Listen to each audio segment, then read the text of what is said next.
प्रिय दर्शक बंधु, आज का यह बुधवार कोई साधारण दिन नहीं है। यह वह पावन और मंगलकारी दिवस है जब विघ्नहर्ता, बुद्धि के दाता और मंगलकर्ता भगवान श्री गणेश अपने भक्तों के जीवन से समस्त बाधाओं, दुखों और भ्रम का नाश करके उन्हें सुख, शांति, सफलता और समृद्धि का आशीर्वाद प्रदान करते हैं। शास्त्रों में कहा गया है कि जो भी व्यक्ति बुधवार के दिन श्रद्धा, संयम और विश्वास के साथ भगवान श्री गणेश की कथा सुनता है, उसके जीवन में व्याप्त मानसिक तनाव, आर्थिक चिंता, कार्यों में रुकावट, पारिवारिक कलह और भय धीरे धीरे समाप्त होने लगते हैं। जैसे प्रातःकाल की स्वच्छ हवा मन को ताजगी प्रदान करती है, वैसे ही गणेश कथा जीवन में नई ऊर्जा, स्पष्टता और आत्मविश्वास भर देती है। दर्शक बंधु, एक पल ठहरकर अपने जीवन की ओर देखिए। कभी मेहनत के बाद भी काम अटक जाता है, कभी निर्णय लेते समय मन भ्रमित हो जाता है, कभी बार बार प्रयास करने पर भी सफलता नहीं मिलती और कभी ऐसा लगता है कि आगे का मार्ग दिखाई नहीं दे रहा।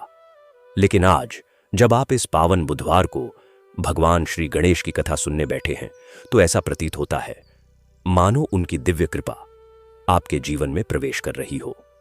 गणेश जी यह संदेश दे रहे हैं कि कोई भी विघ्न स्थायी नहीं होता और कोई भी समस्या अजेय नहीं होती, यदि भक्त का मन सच्चा हो।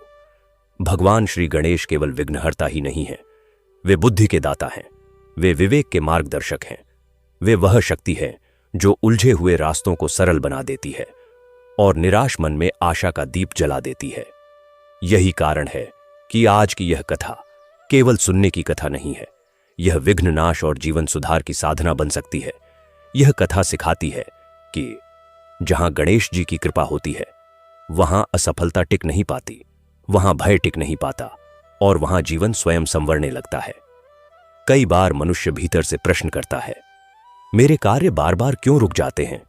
मुझे सफलता कब मिलेगी? मेरे जीवन में स्थिरता कब आएगी? मैं सही निर्णय क्यों नहीं ले पा रहा हूं? दर्शक बंधु, संभव है आज का यह बुधवार ही इन सभी प्रश्नों का उत्तर बन जाए, क्योंकि जब भक्त की श्रद्धा और भगवान गणेश की कृपा एक साथ जागृत होती है, तब जीवन स्वयं सही दिशा में आगे बढ़ने लगता है। इसलिए केवल सुनिए मत, हर शब्द को मन से महसूस कीजिए, हर भाव को हृदय में उतारिए और संकल्प लीजिए कि आप भी अपने जीवन में गणेश जी की बुद्धि, धैर्य और पवित्रता को अपनाएंगे। तो आइए, मन को शांत कीजिए, अपनी चिंताओं और बाधाओं को गणेश जी के चरणों में अर्पित कीजिए, हृदय में श्रद्धा और विश्वास का दीप जलाइए और भगवान श्री गणेश का स्मरण करते हुए इस पावन बुधवार कथा की दिव्य यात्रा आरंभ करते हैं। लेकिन दर्शक बंधु, आगे बढ़ने से पहले एक आवश्यक बात, यह पवित्र कथा केवल सुनने के लिए नहीं होती, यह जीवन को सही दिशा देने के लिए होती है। शास्त्रों में कहा गया है कि जो गणेश कथा को अधूरा छोड़ देता है, वह उसके पूर्ण फल से वंचित रह जाता है। इसीलिए निवेदन है कि आज की इस कथा को अंत तक अवश्य सुने। हो सकता है कथा का कोई एक भाव, कोई एक वाक्य या कोई एक संदेश आपके जीवन की सबसे बड़ी समस्या का समाधान बन जाए। दर्शक बंधु, जो व्यक्ति भगवान श्री गणेश की कथा को श्रद्धा से सुनता है, उसके जीवन में बुद्धि, शांति और सफलता आती है। जो इसे दूसरों तक पहुंचाता है, उस पर गणेश जी की कृपा सदा बनी रहती है। और यदि आप सच्चे सनातनी हैं, तो ऐसी पावन कथाओं को फैलाना आपका धर्म भी है और पुण्य भी। इसलिए इस कथा को प्रेम से लाइक करें, अपने परिवार और मित्रों के साथ साझा करें और हमारे चैनल सनातन आराध्या को सब्सक्राइब करना न भूलें, ताकि हर बुधवार आपको भगवान श्री गणेश की दिव्य कथाएं और जीवन को सफल बनाने वाले संदेश मिलते रहे। तो आइए, श्रद्धा, विश्वास और भक्ति के साथ भगवान श्री गणेश का स्मरण करते हुए इस पावन बुधवार कथा की शुरुआत करते हैं। एयूएम गम गणपतये नमः। एक समय की बात है, कैलाश पर्वत पर खुशहाली के दिन थे। उस समय महादेव और माता पार्वती जी गहरी नींद में खोए हुए थे। महादेव और माता पार्वती जी खुश थे क्योंकि आज बुधवार का दिन था और इस दिन उनके पुत्र गणेश की पूजा होनी थी। कैलाश पर्वत पर शांति और सुख का वातावरण छाया हुआ था। हिमालय की ऊंची चोटियों पर बर्फ की चादर ऐसे बिछी हुई थी मानो किसी ने चांदी का आवरण डाल दिया हो। सुबह की पहली किरणें जब कैलाश पर्वत पर पड़ती थीं, तो ऐसा लगता था मानो स्वर्ग का कोई दृश्य हो। नंदी भगवान अपने स्थान पर विराजमान थे और गणों का समूह अपने अपने कार्यों में व्यस्त था। कैलाश पर्वत के चारों ओर मंद मंद सुगंधित पवन बह रही थी और पक्षियों की मधुर आवाजें वातावरण को और भी सुहाना बना रही थीं। चारों ओर शांति का साम्राज्य था और प्रकृति अपने सबसे सुंदर रूप में थी। लेकिन रात्रि के अंतिम प्रहर में माता पार्वती को एक स्वप्न आता है। स्वप्न में उन्हें दिखाई देता है कि उनका प्रिय पुत्र गणेश बहुत चिंतित और दुखी है। गणेश जी के मुखमंडल पर गहरी चिंता की लकीरें हैं और उनकी आंखों में एक अजीब सी पीड़ा झलक रही है। वे कुछ सोच में डूबे हुए हैं और उनका मन अशांत प्रतीत हो रहा है। माता पार्वती स्वप्न में देखती हैं कि गणेश जी कहीं दूर एक ऐसे स्थान पर हैं जहां दुख और पीड़ा का वातावरण है। यह दृश्य देखकर माता पार्वती की नींद टूट जाती है। उनका हृदय बेचैन हो उठता है और एक मां का कोमल मन अपने पुत्र की चिंता से व्याकुल हो जाता है। माता पार्वती को लगता है कि कुछ अनहोनी घटित हो रही है। वे तुरंत अपने शयन कक्ष से उठती हैं और उनके मन में केवल एक ही विचार है कि उन्हें अपने पुत्र गणेश को देखना है। माता पार्वती जल्दी जल्दी अपने वस्त्र संभालती हैं और दौड़ती हुई भगवान गणेश की कक्ष की ओर जाती है। उनके हृदय की धड़कन तेज हो गई है और मन में अनेक प्रकार के विचार आ रहे हैं। जब वे गणेश जी के कक्ष में पहुंचती हैं तो देखती हैं कि वहां पर गणेश जी नहीं हैं। उनका शैया खाली है और कक्ष में सन्नाटा पसरा हुआ है। माता पार्वती का हृदय और भी अधिक बेचैन हो जाता है। वे कक्ष में इधर उधर देखती हैं, शायद गणेश जी कहीं आसपास ही हों, लेकिन उन्हें गणेश जी कहीं नजर नहीं आते। माता पार्वती की चिंता और भी बढ़ जाती है। वे सोचती हैं कि इतनी सुबह गणेश जी कहां चले गए होंगे। उनका मन अशांत हो जाता है और वे तुरंत कैलाश पर्वत के अन्य स्थानों पर गणेश जी को खोजने लगती है। माता पार्वती पहले बगीचे में जाती है जहां गणेश जी अक्सर प्रातःकाल भ्रमण करते थे। वहां के सुंदर फूलों के बीच वे गणेश जी को खोजती हैं, लेकिन वहां भी गणेश जी नहीं मिलते। फिर वे कैलाश पर्वत के उस स्थान पर जाती है जहां गणेश जी ध्यान किया करते थे। वहां भी गणेश जी नहीं है। माता पार्वती की चिंता क्षण प्रति क्षण बढ़ती जा रही है। वे नंदी भगवान के पास जाती हैं और पूछती हैं कि क्या उन्होंने गणेश जी को देखा है। नंदी भगवान कहते हैं कि उन्होंने प्रातःकाल से गणेश जी को नहीं देखा है। माता पार्वती गणों से भी पूछती हैं, लेकिन किसी को भी गणेश जी के बारे में कोई जानकारी नहीं है। कैलाश पर्वत के हर कोने में माता पार्वती गणेश जी को खोजती है, लेकिन गणेश जी कहीं नहीं मिलते। अब माता पार्वती बहुत चिंतित हो जाती हैं और उन्हें लगने लगता है कि उन्हें महादेव जी को इस बारे में बताना चाहिए। माता पार्वती शीघ्र ही महादेव जी के कक्ष की ओर दौड़ती हैं। उनका मन व्याकुल है और आंखों में चिंता के आंसू छलक आए हैं। जब वे महादेव जी के पास पहुंचती हैं तो महादेव जी ध्यान की अवस्था में बैठे हुए हैं। माता पार्वती व्याकुल होकर कहती हैं, हे प्रभु, हमारा पुत्र गणेश पता नहीं कहां चला गया है। मैंने पूरे कैलाश पर्वत पर उसे खोजा, लेकिन वह कहीं नहीं मिला। मुझे एक स्वप्न आया था जिसमें मैंने देखा कि हमारा पुत्र बहुत चिंतित और दुखी है। हे नाथ, मैं बहुत परेशान हूं, कृपया आप गणेश को खोजिए।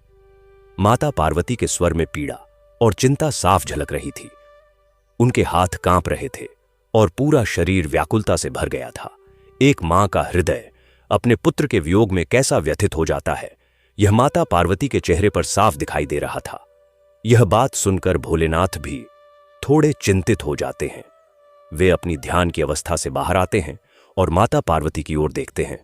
महादेव जी माता पार्वती की व्याकुलता को समझ जाते हैं और कहते हैं, हे पार्वती, चिंता मत करो, मैं गणेश को अवश्य खोज लूंगा। गणेश हमारा प्रिय पुत्र है और वह कहीं भी हो, मैं उसे खोज निकालूंगा। तुम बिल्कुल भी चिंता मत करो। महादेव जी उठते हैं और तुरंत अपने गणों को बुलाते हैं। कुछ ही क्षणों में गणों का समूह महादेव जी के सामने उपस्थित हो जाता है। महादेव जी गंभीर स्वर में कहते हैं, हे गणों सुनो, मेरा पुत्र गणेश कैलाश पर्वत पर नहीं है और हमें नहीं पता कि वह कहां गए हैं। तुम सब लोग अभी तुरंत चारों दिशाओं में जाओ और मेरे पुत्र गणेश को खोजकर मेरे पास लेकर आओ। यह बहुत जरूरी है। जाओ और जितनी जल्दी हो सके गणेश को खोज कर लाओ। गण तुरंत महादेव जी की आज्ञा का पालन करने के लिए तैयार हो जाते हैं और चारों दिशाओं में गणेश जी को खोजने के लिए निकल पड़ते हैं। महादेव जी और माता पार्वती भी फिर से कैलाश पर्वत पर गणेश जी को खोजने लगते हैं। वे दोनों हर उस स्थान पर जाते हैं जहां गणेश जी जाया करते थे। वे उन गुफाओं में जाते हैं जहां कभी कभी गणेश जी ध्यान किया करते थे। वे उन वन प्रदेशों में जाते हैं जहां गणेश जी मूषक के साथ विचरण करते थे, लेकिन हर जगह उन्हें निराशा ही हाथ लगती है। गणेश जी कहीं नहीं मिलते। महादेव जी अपनी दिव्य दृष्टि से भी गणेश जी को खोजने का प्रयास करते हैं, लेकिन उन्हें भी गणेश जी का कोई पता नहीं चलता। ऐसा लगता है मानो गणेश जी ने जानबूझकर अपने आप को छुपा लिया हो, या फिर वे किसी ऐसे स्थान पर चले गए हों जहां उन्हें खोजना बहुत मुश्किल है। कई घंटे बीत जाते हैं, लेकिन गणेश जी का कोई अता पता नहीं चलता। महादेव और माता पार्वती दोनों थक जाते हैं और अंततः वे एक स्थान पर बैठ जाते हैं। जब दोनों लोगों को भगवान गणेश नहीं मिलते हैं, तब भगवान महादेव और माता पार्वती दोनों लोग एक जगह बैठकर बहुत चिंतित हो जाते हैं। माता पार्वती की आंखों में आंसू आ जाते हैं और वे सोचती हैं कि आखिर उनका प्रिय पुत्र कहां चला गया। क्या उसे कोई कष्ट तो नहीं हो रहा? क्या वह किसी संकट में तो नहीं फंस गया? माता का मन तरह तरह के विचारों से घिर जाता है।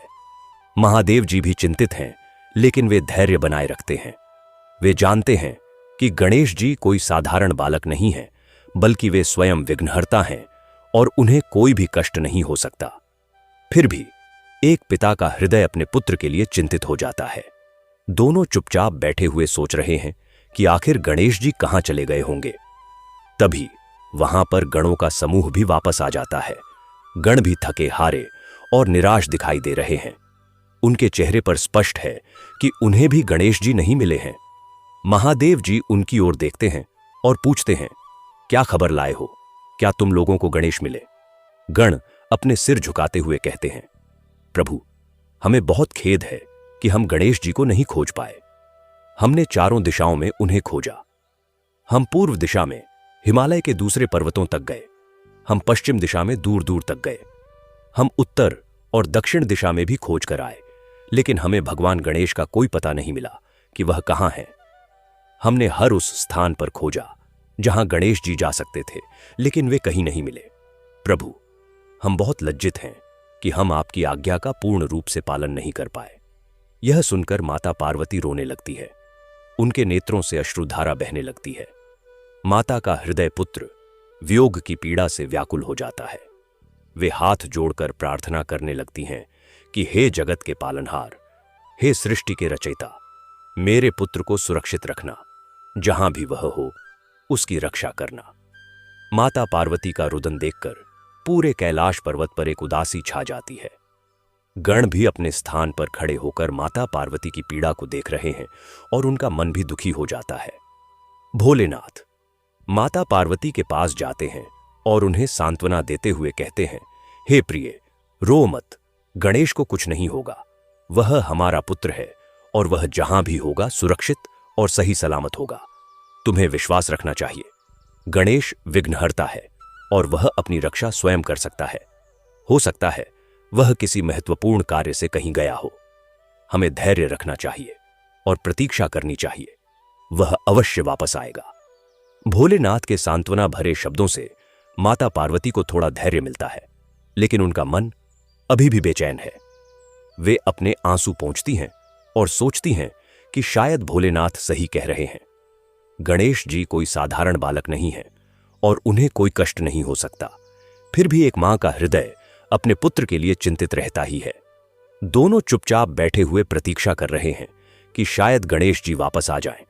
गण भी अपने अपने स्थान पर खड़े हैं और सभी के मन में केवल एक ही प्रश्न है कि आखिर गणेश जी कहां चले गए। तभी अचानक कैलाश पर्वत के द्वार पर एक दिव्य प्रकाश दिखाई देता है। सभी की नजरें उस ओर उठ जाती हैं। माता पार्वती और महादेव जी भी उस दिशा में देखते हैं और फिर वहां से भगवान गणेश जी प्रकट होते हैं। गणेश जी को देखकर माता पार्वती का चेहरा खुशी से खिल उठता है। उनके नेत्रों में जो आंसू थे वे अब खुशी के आंसू बन जाते हैं। माता पार्वती तुरंत दौड़कर गणेश जी के पास जाती है और उन्हें गले से लगा लेती है। माता पार्वती इतनी भावुक हो जाती है कि वे कुछ बोल नहीं पाती, बस गणेश जी को गले से लगाए रखती हैं। कुछ क्षणों बाद वे कहती हैं, कहाँ चला गया था मेरा लाल? तुझे पता है मैं कितनी चिंतित हो गई थी। मुझे एक स्वप्न आया था और फिर जब मैंने तुझे अपने कक्ष में नहीं पाया तो मेरा दिल बैठ गया। हमने पूरे कैलाश पर्वत पर तुझे खोजा। तेरे पिताजी ने गणों को भी भेजा, लेकिन तू कहीं नहीं मिला। आखिर तू कहां चला गया था? माता पार्वती के स्वर में प्रेम चिंता और थोड़ी डांट भी मिली हुई थी। गणेश जी अपनी माता को प्रणाम करते हैं और फिर अपने पिता महादेव जी को भी प्रणाम करते हैं। महादेव जी भी गणेश जी को देखकर प्रसन्न हो जाते हैं और उन्हें आशीर्वाद देते हैं। गणेश जी फिर अपनी माता से कहते हैं, हे माता, श्री मुझे क्षमा करें कि मैंने आपको इतना चिंतित कर दिया। मैं जानता था कि आप मेरे लिए परेशान होंगी, लेकिन मुझे एक अत्यंत आवश्यक कार्य के लिए जाना पड़ा। मैं पृथ्वी लोक में गया था। वहां पर मैंने कुछ ऐसा देखा जिसने मेरे मन को बहुत व्यथित कर दिया। मैंने देखा कि मेरे कुछ भक्त बहुत पीड़ा और कष्ट से तड़प रहे हैं। उनकी स्थिति देखकर मेरा हृदय द्रवित हो गया और मैं उनकी सहायता के बारे में सोचने लगा। इसीलिए मैं यहां आपके पास आया हूं ताकि मैं आपको उनकी दुखद कहानी सुना सकूं और आप मुझे उनकी सहायता करने का मार्ग बता सकें। माता पार्वती और महादेव जी दोनों गणेश जी की बात सुनकर चौकन्ने हो जाते हैं। महादेव जी कहते हैं, हे पुत्र, तुमने ठीक किया जो तुम यहां आए। तुम्हारा हृदय हमेशा से ही भक्तों के प्रति दयालु रहा है। अब हमें बताओ कि पृथ्वी लोक पर क्या हो रहा है और तुम्हारे भक्त किस कष्ट में हैं। माता पार्वती भी कहती हैं, हां पुत्र, हमें विस्तार से बताओ कि तुमने क्या देखा। गणेश जी फिर अपनी बात शुरू करते हैं और कहते हैं, हे माता पिता, मैं आपको सब कुछ बताता हूं। भगवान गणेश जी बताने लगे कि पृथ्वी लोक में भारत के पूर्वी तरफ गंगा नदी के किनारे बसा एक बहुत ही सुंदर और समृद्ध गांव है। गांव का नाम राजेंद्रपुर है। यह गांव अपनी हरियाली और सुंदरता के लिए जाना जाता है। गंगा नदी के किनारे बसा होने के कारण यहां की भूमि बहुत उपजाऊ है और यहां के लोग मुख्य रूप से खेती करते हैं। गांव में छोटे छोटे मंदिर हैं जहां लोग पूजा अर्चना करते हैं। गांव के लोग सरल और भोले हैं, लेकिन इसी गांव में एक टूटा फूटा झोपड़ी का मकान है जो गांव के एक कोने में स्थित है। यह झोपड़ी बाकी घरों से थोड़ी दूर है और बहुत ही जर्जर हालत में है। इस झोपड़ी की दीवारें मिट्टी की हैं और छत फूस की है। बरसात के दिनों में इस झोपड़ी में पानी टपकता है और सर्दियों में यहां बहुत ठंड होती है। इस झोपड़ी में एक परिवार रहता है जिसमें 2 बहनें अपने माता पिता के साथ रहती हैं। गणेश जी आगे बताते हैं कि बड़ी बहन का नाम सरिता है और छोटी बहन का नाम रागिनी है।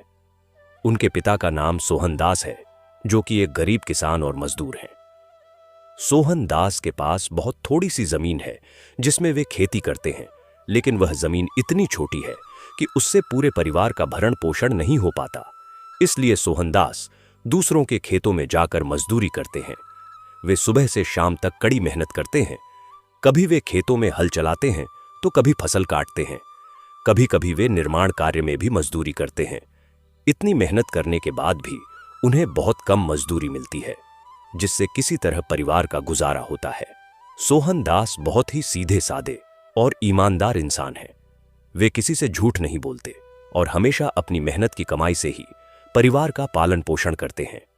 उनकी पत्नी का नाम धर्मावती है, जो कि एक धार्मिक और सरल महिला है। धर्मावती घर के सारे कामकाज करती हैं। वे सुबह जल्दी उठकर घर की सफाई करती हैं, फिर भोजन बनाती है और परिवार की देखभाल करती है। धर्मावती बहुत ही धार्मिक प्रवृत्ति की है और वे नियमित रूप से पूजा पाठ करती हैं। उनकी आस्था भगवान में बहुत गहरी है और वे हमेशा भगवान से प्रार्थना करती हैं कि उनका परिवार सुखी रहे। गणेश जी आगे बताते हैं कि इस परिवार में 2 बहनें हैं। बड़ी बहन सरिता देखने में उतनी सुंदर और गोरी नहीं है। उसका रंग सांवला है और उसकी शारीरिक बनावट भी बहुत आकर्षक नहीं है, लेकिन सरिता अंदर से बहुत ही गुणवान और सुशील है। उसका हृदय बहुत ही कोमल और दयालु है। वह रोज सुबह जल्दी उठती है, नहा धोकर तैयार होती है और फिर मेरी पूजा करती है। सरिता मुझ में बहुत गहरी आस्था रखती है। वह बहुत ही कम सामान से मेरी पूजा करती है। कभी वह एक फूल लाती है तो कभी थोड़ा सा गुड़ चढ़ाती है। उसके पास इतना धन नहीं है कि वह मुझे भोग लगाए, लेकिन वह जो भी करती है पूरी श्रद्धा और भक्ति से करती है। सरिता के मन में कोई अहंकार नहीं है। वह बहुत ही विनम्र और नम्र स्वभाव की है। वह अपने माता पिता की बहुत सेवा करती है और घर के सारे कामकाज में हाथ बटाती है। सरिता अपनी छोटी बहन रागिनी से बहुत प्यार करती है और हमेशा उसका ध्यान रखती है। जब भी घर में कुछ अच्छा खाने को मिलता है तो सरिता पहले अपनी छोटी बहन को देती है। सरिता का स्वभाव बहुत ही सहनशील है और वह किसी भी परिस्थिति में धैर्य नहीं खोती। लेकिन छोटी बहन रागिनी सरिता से बिल्कुल अलग है। गणेश जी बताते हैं कि रागिनी देखने में बहुत सुंदर, सुशील और गोरी है। उसका रंग गेहुआ है और उसके चेहरे पर एक अलग ही तेज है।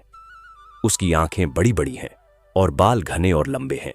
जब भी कोई रागिनी को देखता है तो उसकी सुंदरता की प्रशंसा किए बिना नहीं रह पाता। गांव के लोग अक्सर कहते हैं कि रागिनी कितनी सुंदर है, लेकिन इसी सुंदरता के कारण रागिनी के मन में घमंड आ गया है। उसे अपनी सुंदरता पर बहुत गर्व है। वह हमेशा सोचती है कि वह अपनी बहन से ज्यादा सुंदर है, इसलिए वह उससे श्रेष्ठ है। रागिनी अपनी बड़ी बहन सरिता से बहुत जलती है। जब भी कोई सरिता की तारीफ करता है या सरिता को कोई सम्मान मिलता है तो रागिनी को बहुत बुरा लगता है। वह सोचती है कि सरिता तो इतनी सुंदर भी नहीं है, फिर लोग उसकी तारीफ क्यों करते हैं। रागिनी हमेशा अपनी बड़ी बहन को नीचा दिखाने की कोशिश करती है। गणेश जी आगे बताते हैं कि रागिनी अपने माता पिता के सामने हमेशा सरिता की शिकायत करती रहती है। वह झूठी बातें बनाती है और कहती है कि सरिता ने यह काम नहीं किया या वह काम गलत किया। रागिनी अपनी बड़ी बहन को हमेशा अपने माता पिता से पिटवाती है। कभी वह कहती है कि सरिता ने उसे मारा तो कभी कहती है कि सरिता ने उसकी कोई चीज तोड़ दी। माता पिता रागिनी की बातों में आ जाते हैं और बिना सोचे समझे सरिता को डांट देते हैं। कभी कभी तो उन्हें मार भी पड़ती है, लेकिन सरिता कभी कुछ नहीं कहती। वह चुपचाप सब कुछ सहन कर लेती है। वह जानती है कि उसकी छोटी बहन झूठ बोल रही है, लेकिन फिर भी वह अपने माता पिता के सामने कुछ नहीं कहती। सरिता सोचती है कि अगर वह कुछ कहेगी तो घर में और झगड़ा होगा, इसलिए वह चुप रहती है। रागिनी घर में कोई भी काम नहीं करती। वह हमेशा सरिता से ही सारा काम करवाती है। सुबह जब सरिता उठती है तो रागिनी उससे कहती है कि जा पानी भर कर ला।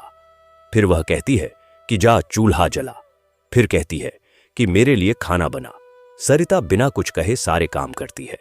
वह अपनी छोटी बहन से बहुत प्यार करती है, इसलिए उसकी हर बात मान लेती है। लेकिन रागिनी यहीं नहीं रुकती। गणेश जी बताते हैं कि रागिनी अपनी बड़ी बहन सरिता को बहुत मारती भी है। जब भी रागिनी को गुस्सा आता है या उसका मन नहीं होता तो वह सरिता को मारने लगती है। कभी वह उसके बालों को खींचती है तो कभी उसे चांटा मार देती है। कभी कभी तो वह लकड़ी या झाड़ू से भी मारती है। सरिता चुपचाप सब कुछ सहन कर लेती है। वह कभी अपनी छोटी बहन का विरोध नहीं करती और न ही उसे वापस मारती है। वह बस अपने आंसू पोंछ लेती है और फिर अपने काम में लग जाती है। सरिता सोचती है कि यह सब उसका भाग्य है और उसे यह सब सहना ही पड़ेगा। वह अपने माता पिता को भी यह सब नहीं बताती, क्योंकि उसे डर है कि अगर उसने बताया तो रागिनी और भी ज्यादा परेशान करेगी। इसलिए सरिता चुपचाप सब कुछ सहती रहती है और अपने काम में लगी रहती है। सरिता का मानना है कि एक दिन सब कुछ ठीक हो जाएगा और उसकी छोटी बहन भी बदल जाएगी। वह भगवान से प्रार्थना करती है कि उसके परिवार में शांति और प्रेम बना रहे। गणेश जी आगे बताते हैं कि यह सब देखकर मेरा हृदय बहुत दुखी हो गया। सरिता मेरी परम भक्त है और वह इतने कष्ट में है। वह रोज मेरी पूजा करती है और मुझसे केवल इतनी प्रार्थना करती है कि उसका परिवार सुखी रहे। वह अपने लिए कभी कुछ नहीं मांगती। वह हमेशा दूसरों के सुख की कामना करती है। ऐसी भक्त के कष्ट को देखकर मुझसे रहा नहीं गया और मैं सोचने लगा कि मैं उसकी कैसे मदद कर सकता हूं। लेकिन मैं यह भी जानता हूं कि हर किसी का अपना कर्म होता है और हर किसी को अपने कर्मों का फल भोगना पड़ता है। इसलिए मैं यहां आपके पास आया हूं ताकि आप मुझे मार्गदर्शन दे सकें कि मैं सरिता की कैसे सहायता करूं। गणेश जी की बात सुनकर माता पार्वती का हृदय भी द्रवित हो जाता है। वे कहती हैं, हे पुत्र, तुमने ठीक देखा। सरिता जैसी भक्त का कष्ट देखना किसी भी देवता के लिए कठिन है, लेकिन हमें यह भी समझना होगा कि उसके जीवन में यह सब क्यों हो रहा है।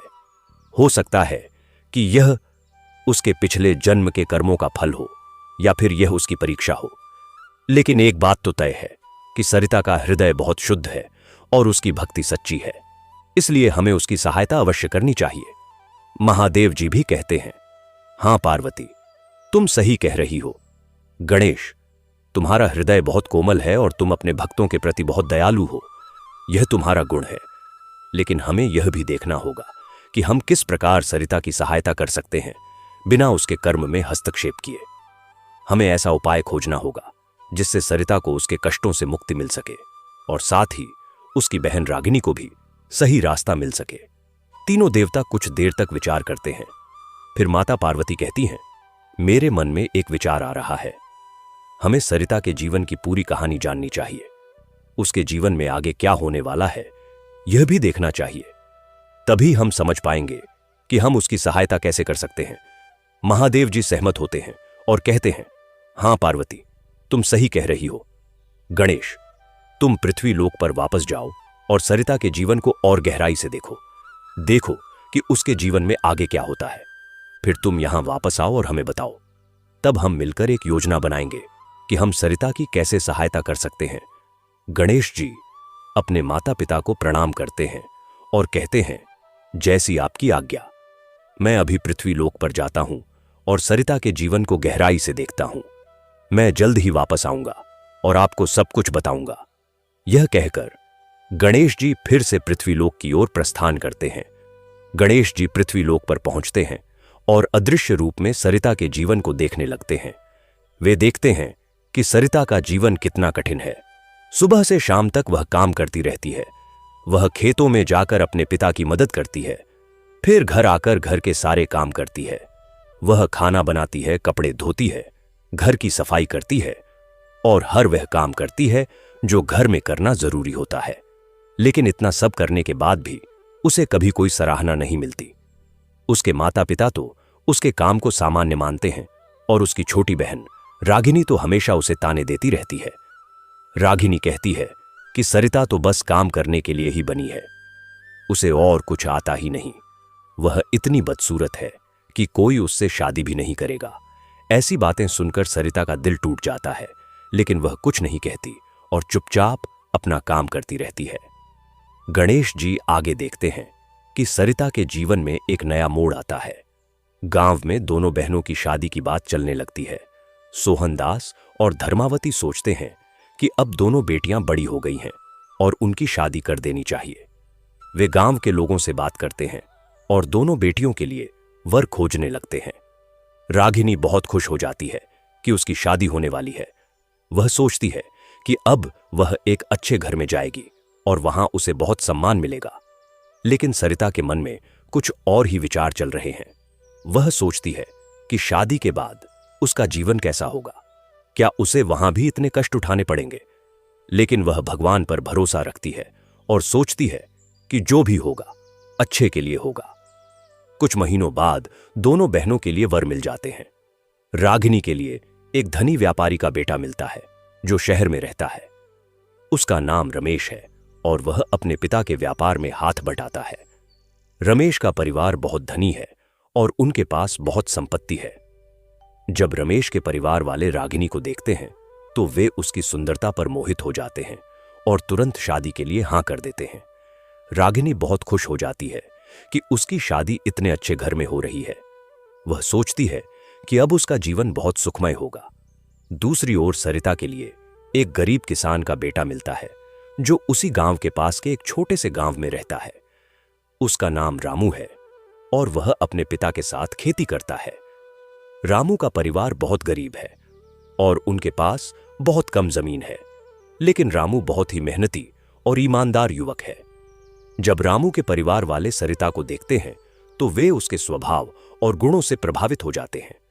उन्हें सरिता की सुंदरता से कोई फर्क नहीं पड़ता, बल्कि वे उसके हृदय की सुंदरता को देखते हैं। वे तुरंत शादी के लिए हां कर देते हैं। दोनों बहनों की शादी की तैयारियां शुरू हो जाती हैं। सोहनदास और धर्मावती बहुत परेशान हो जाते हैं क्योंकि उनके पास इतना धन नहीं है कि वे दोनों बेटियों की शादी धूमधाम से कर सकें। वे गांव के लोगों से कर्ज लेते हैं और किसी तरह शादी की तैयारियां करते हैं। रागिनी की शादी बहुत धूमधाम से होती है क्योंकि रमेश का परिवार धनी है और वे बहुत खर्च करते हैं। शादी में बहुत सारे लोग आते हैं और खूब दावत होती है। रागिनी बहुत खुश होती है और सोचती है कि अब उसका जीवन बदल जाएगा। दूसरी ओर सरिता की शादी बहुत सादगी से होती है। रामू का परिवार गरीब है, इसलिए वे ज्यादा खर्च नहीं कर पाते, लेकिन शादी बहुत ही प्रेम और आशीर्वाद के साथ होती है। सरिता भगवान को धन्यवाद देती है कि उसे एक अच्छा जीवन साथी मिला है। शादी के बाद दोनों बहनें अपने अपने घर चली जाती है। रागिनी शहर में अपने पति के साथ एक बड़े घर में रहने लगती है। वहां पर उसे हर सुख सुविधा मिलती है। घर में नौकर चाकर हैं और रागिनी को कोई काम नहीं करना पड़ता। वह पूरा दिन आराम से रहती है और अपने सुंदर कपड़ों और आभूषणों का आनंद लेती है। लेकिन रागिनी का घमंड और भी बढ़ जाता है। वह अपने पति के परिवार वालों से भी अच्छे से बात नहीं करती और हमेशा अपनी सुंदरता का दिखावा करती रहती है। दूसरी ओर सरिता अपने पति रामू के साथ एक छोटी सी झोपड़ी में रहने लगती है। वहां भी उसे बहुत सारे काम करने पड़ते हैं। वह सुबह जल्दी उठती है, खाना बनाती है, खेतों में अपने पति की मदद करती है और घर के सारे काम करती है। लेकिन सरिता खुश है क्योंकि रामू उसके साथ बहुत अच्छा व्यवहार करता है। रामू सरिता की मेहनत और समर्पण को समझता है और उसका सम्मान करता है। वह सरिता से बहुत प्यार करता है और हमेशा उसका ध्यान रखता है। सरिता भगवान का धन्यवाद करती है कि उसे इतना अच्छा पति मिला है। कुछ महीने बीत जाते हैं और एक दिन अचानक सरिता की मां धर्मावती की तबीयत खराब हो जाती है। धर्मावती को तेज बुखार आता है और वह बिस्तर पर पड़ जाती है। सोहन दास बहुत चिंतित हो जाते हैं। वे गांव के वैद्य को बुलाते हैं और उनसे धर्मावती का इलाज करवाते हैं, लेकिन धर्मावती की हालत में कोई सुधार नहीं होता। वैद्य कहते हैं कि धर्मावती को शहर ले जाकर किसी अच्छे डॉक्टर को दिखाना चाहिए, लेकिन सोहन दास के पास इतना पैसा नहीं है कि वे धर्मावती को शहर ले जा सकें। वे बहुत परेशान हो जाते हैं और सोचते हैं कि अब क्या करें। सोहन दास तुरंत अपनी दोनों बेटियों को खबर भेजते हैं कि उनकी मां की तबीयत बहुत खराब है। जब सरिता को यह खबर मिलती है तो वह बहुत चिंतित हो जाती है। वह तुरंत अपने पति रामू से कहती है कि उसे अपने मां के पास जाना है। रामू तुरंत सहमत हो जाता है और कहता है कि वह भी उसके साथ चलेगा। दोनों तुरंत सरिता के माता पिता के घर की ओर निकल पड़ते हैं। जब सरिता अपने मां के पास पहुंचती है तो वह देखती है कि उसकी मां बहुत बीमार है। धर्मावती को तेज बुखार है और वह बहुत कमजोर हो गई है। सरिता की आंखों में आंसू आ जाते हैं। वह तुरंत अपनी मां की सेवा में लग जाती है। वह दिन रात अपनी मां के पास बैठी रहती है, उन्हें दवाई देती है, उनके लिए खाना बनाती है और हर तरह से उनकी देखभाल करती है। सरिता अपनी मां को पानी पिलाती है, उनके माथे पर ठंडी पट्टी रखती है और हर समय उनकी सेवा में लगी रहती है। वह भगवान से प्रार्थना करती है कि उसकी मां जल्दी ठीक हो जाए। दूसरी ओर रागिनी को भी अपनी मां की बीमारी की खबर मिलती है, लेकिन रागिनी को इसकी कोई परवाह नहीं होती। वह सोचती है कि उसे शहर की आरामदायक जिंदगी छोड़कर गांव में क्यों जाना चाहिए। वह अपने पति से कहती है कि वह अभी नहीं जा सकती क्योंकि उसे बहुत सारे काम हैं। रमेश अपनी पत्नी की बात मान लेता है और रागिनी को जाने के लिए नहीं कहता। रागिनी अपनी मां के स्वास्थ्य की कोई चिंता नहीं करती और अपनी आरामदायक जिंदगी में मस्त रहती है। कई दिन बीत जाते हैं, लेकिन रागिनी अपने मां के पास नहीं जाती। सोहन दास और सरिता रागिनी का इंतजार करते रहते हैं, लेकिन वह नहीं आती। सरिता को बहुत दुख होता है कि उसकी छोटी बहन इतनी निर्दयी हो गई है कि वह अपनी मां की बीमारी में भी उनके पास नहीं आ रही। कुछ दिनों बाद धर्मावती की हालत और भी ज्यादा गंभीर हो जाती है। वैद्य कहते हैं कि अब धर्मावती को तुरंत शहर ले जाना होगा, नहीं तो उनकी जान को खतरा हो सकता है। यह सुनकर सोहन दास और सरिता बहुत चिंतित हो जाते हैं। सोहन दास के पास शहर ले जाने और इलाज करवाने के लिए पैसे नहीं हैं। वे अपनी सारी बचत खर्च कर चुके हैं और अब उनके पास कुछ भी नहीं बचा है। सरिता और रामू के पास भी इतने पैसे नहीं हैं। वे बहुत गरीब हैं और उनके पास बस इतना ही है कि वे अपना गुजारा कर सकें। सरिता रोने लगती है और सोचती है कि अब वह अपनी मां को कैसे बचाएगी। तभी सोहनदास कहते हैं कि शायद रागिनी की मदद ली जा सकती है। रागिनी का पति तो बहुत धनी है और शायद वह पैसों में मदद कर सके। यह सुनकर सरिता को एक उम्मीद की किरण दिखाई देती है। वह सोचती है कि हां, शायद उसकी छोटी बहन उनकी मदद कर दे। सोहनदास और सरिता तुरंत शहर की ओर निकल पड़ते हैं रागिनी के घर जाने के लिए। जब वे शहर पहुंचते हैं तो रागिनी के घर की भव्यता देखकर वे हैरान रह जाते हैं। इतना बड़ा और सुंदर घर उन्होंने कभी नहीं देखा था। वे घर के दरवाजे पर जाते हैं और नौकर से रागिनी को बुलाने के लिए कहते हैं। नौकर अंदर जाता है और रागिनी को बताता है कि उसके पिता और बहन उससे मिलने आए हैं। रागिनी को यह सुनकर बहुत बुरा लगता है। वह सोचती है कि ये लोग यहां क्यों आए हैं, लेकिन फिर भी वह बाहर आती है।